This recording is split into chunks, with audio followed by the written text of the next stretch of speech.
Good evening and welcome to Just the News. My colleague Amita is currently in Udupi in Kundapur reporting on the hijab story where students are not being allowed inside of school because they're wearing hijab. So she's there right now. So I'm standing in for her to bring you the news. In fact, when we begin, let's go straight to that story to give you updates on what the Karnataka government is now saying.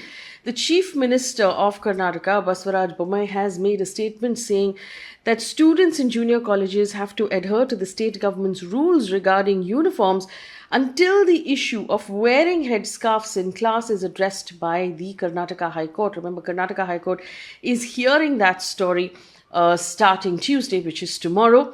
According to the Indian Express, the Chief Minister said, and I quote, "Since the matter is in court, I do not want to discuss it. For now, instructions on uniforms have been issued in a circular on the 5th of February. It should be followed until the High Court decides the matter. Exams are coming up.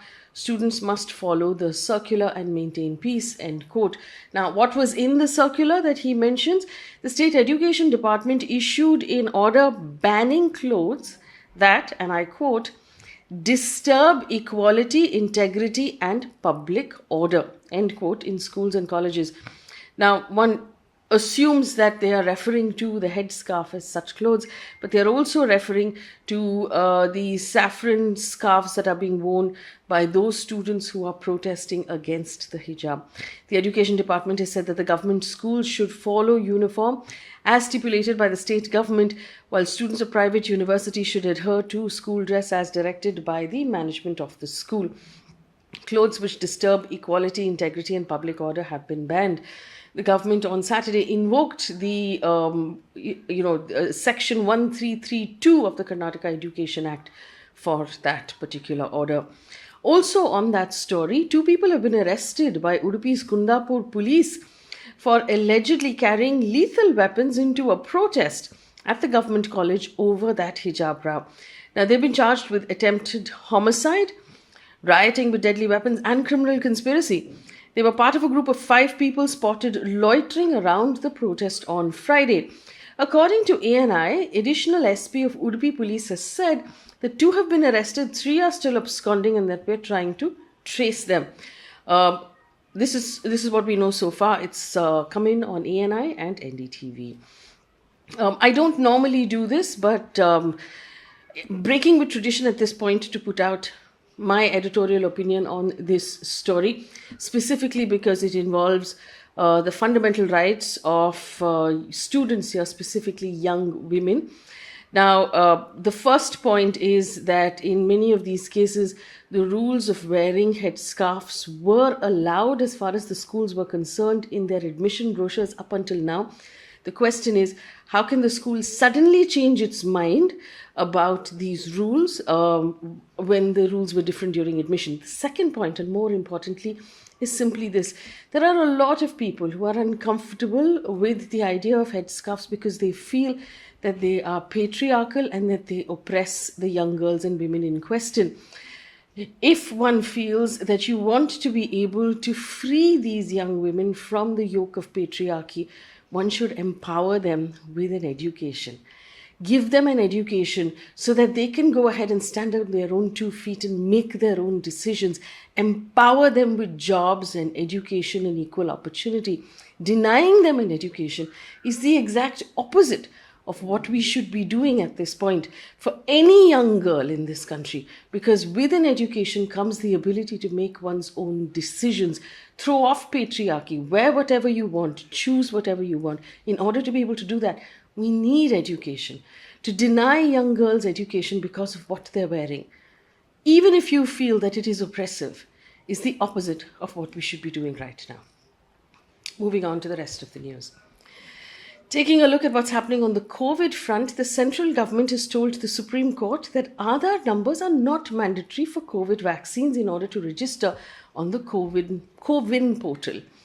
This is to benches of Justices Diba Chandrachud and Suryakant, who were informed by the government that there are 9 possible identity documents that can be used: driver's license, PAN card, voter ID, ration card. In order to get a vaccination, you don't have to give your Aadhaar card.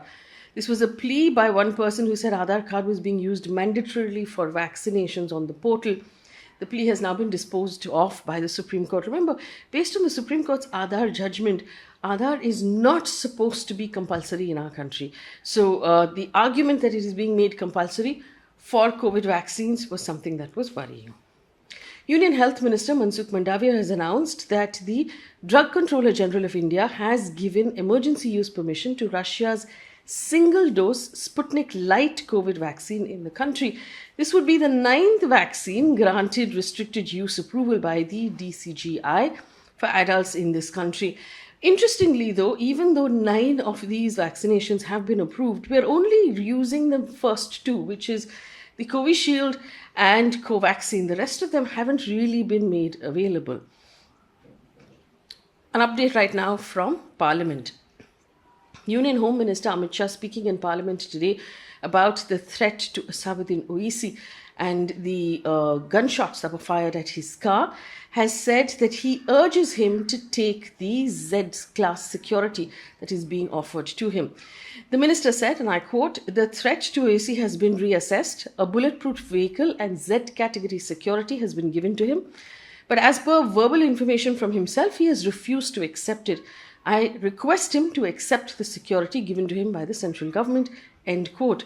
To which Mr. Owaisi has responded, and I quote, "Amit Shah has appealed to me to take the Z security. Owaisi will be safe once Dalits, downtrodden and minorities are safe in this country," end quote. This is according to NDTV. Shots were fired at Owaisi's car on the 3rd of February when he was returning from Uttar Pradesh to Delhi. In other news, the Kerala High Court on Monday granted anticipatory bail to Malyalam actor Dileep in the case of the alleged conspiracy to kill police officers investigating his case back in 2017. The crime branch of the Kerala police registered a case against Dileep and 5 others on the 9th of January for threatening officials who were investigating that case. To give you context, this particular case is about an actor, a woman actor working in Malayalam, Telugu and Tamil films who was allegedly abducted and molested inside a moving car by a group of men who were hired allegedly by Dileep to do so to teach her a lesson. Also, Dera Sauda Chief Gurmeet Ram Rahim Singh, you will remember, has been released on furlough for 21 days from jail, from Haryana's Rohtak district jail on Monday. Furlough is basically like a break or a period of time, like a vacation in which a prisoner is allowed to be absent from the jail and then have to return again temporarily. The 21-day furlough comes 13 days before Punjab goes to polls. And he's a very influential person in Punjab. He also has a significant influence in Uttar Pradesh as well. He will be out of prison until the 27th of February. Remember, he was accused and convicted, found guilty of rape and murder, which is why he is in jail. He was sentenced to 20 years in prison, something that was very difficult to do because of the kind of influence he actually exerts over these states. And now, with the assembly polls right around the corner, the Haryana government has given him a break from jail and has allowed him to exit jail for 21 days at exactly this time. There's a worrying story that has come in on the environment front, specifically for us in India. A new study by the University of Maine has shown that the ice on the glacier on the summit of Mount Everest, which has taken a millennia to form, has shrunk drastically over the last 3 decades because of climate change. According to that research, the formation may have already lost 55 meters or 180 feet of thickness in the last 25 years alone. The lead scientist told National Geographic that at this rate, South Col, which is what the glacier is called, is likely to disappear within a few decades. Carbon dating showed that the top layer of the ice in this particular glacier is 2,000 years old and has been melting in the last 25 years, suggesting that it's thinning more than 80 times faster than it took to form. Now, the Himalayan glaciers are critical as a water source for nearly 2 billion people, specifically in India. Most of North India and our most populous states are fed by rivers that are fed by glaciers in the Himalayan range. So if our Himalayas are melting, it's going to mean, first of all, floods, and then drought for many of our states, and that should be very worrying. Taking a quick look at news that's coming in right now across the world, you'll know there are massive protests at this point taking place in Canada.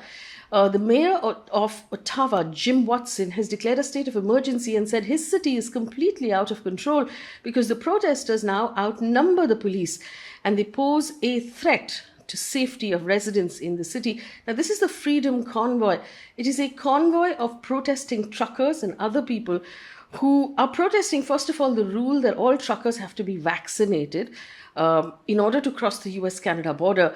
But the protests have also grown now against, the health restrictions because of COVID and Prime Minister Justin Trudeau. The protesters have gathered in downtown Ottawa and they're demanding that all mandates and COVID restrictions be ended completely. An update from Russia and Ukraine. Ukraine's former defense minister has said Russia now has enough troops on the border of Ukraine to seize either the capital or any other city. Moscow's forces do not have enough numbers to take over the entire country at this point. This is according to The Guardian that we're quoting. In an interview to The Guardian, the former defense minister said the situation is now dire. Russia could seize any city in Ukraine if it chooses. They don't have the 200,000 troops needed for a full-scale invasion just yet.